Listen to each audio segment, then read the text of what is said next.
गाड़ी में फ्री चलने का मुझे मुझे ऐसा भी सोचता था। संयोग के साथ एक समय आया जब नरेंद्र मोदी जी को देश का, वैसे मैं प्रचार बहुत लोगों का करने जाता था, एज सिंगर बहुत प्रचार करता था इधर उधर।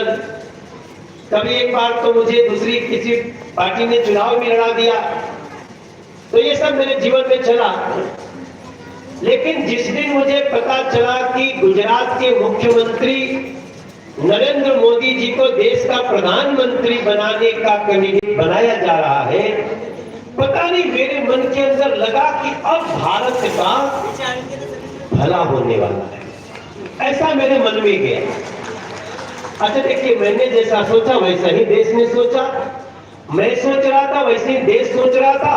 और जिस देश में सभी कोई बोलते थे कि अब इस देश में एक पार्टी को बहुमत नहीं मिल सकता, इतना देश टुकड़े टुकड़े में बट गया है, उसी देश ने नरेंद्र मोदी जी को 282 सांसद देकर के प्रधानमंत्री बनाया।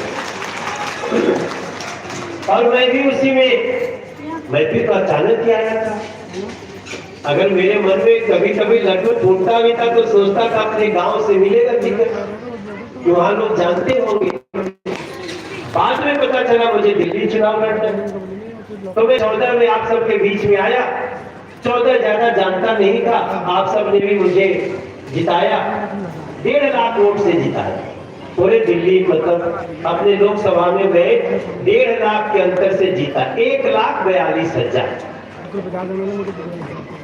जब मैं 5 साल काम कर लिया और नरेंद्र मोदी जी का 5 साल इस देश में पता चला कि अरे मोदी जी तो इतने बड़े बड़े काम कर रहे हैं, तो 2019 में मैं 3,70,000 वोट से जीता।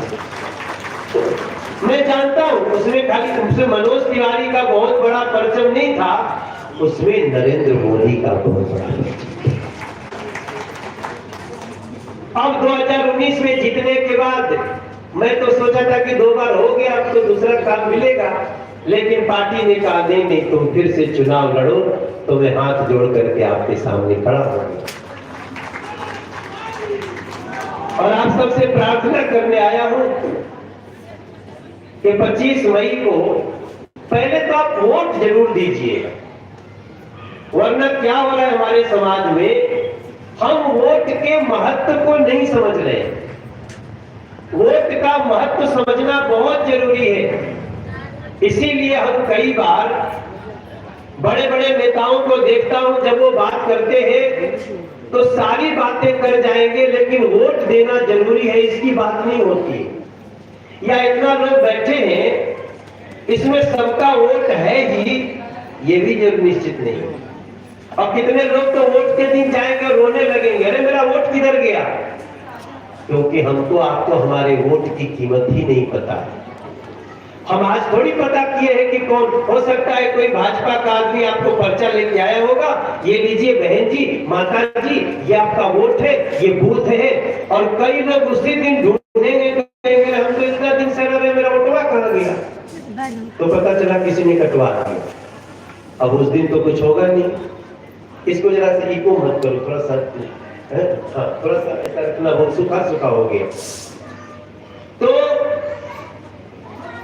अपने वोट के प्रति सजग होना कितना जरूरी है। और इस समय देश में चुनाव किसके बीच हो रहा है और क्या चुनाव हो रहा है। अब जैसे मैं कई बार बुराड़ी में जाता हूं तो लोग मुझे कहते हैं सांसद क्या दे तुमको साफ पानी नहीं दे पाए। अब मैं अपने कार्यकर्ताओं की तरफ देखता हूं, क्योंकि दिल्ली में 2 चाबी है। एक चाबी है जिससे घर घर गैस जाती है, उस चाबी से मेट्रो आती है, उस चाबी से सेंट्रल स्कूल आते हैं, उस चाबी से बड़ी बड़ी सड़कें बनती है, हाईवे बनता है, उस चाबी से बहन बेटी जब गर्भवती होती है उसके अकाउंट में 5,500 रुपया आता है। हमारे घर में पानी लग जाता है तो हम घूमने जाते हैं, जब वोट मांगने तो लोग कहते हैं नीचे देखो नाला। हम जानते हैं लेकिन हम ये सड़क पे बैठ कर नहीं समझाना चाहते, वरना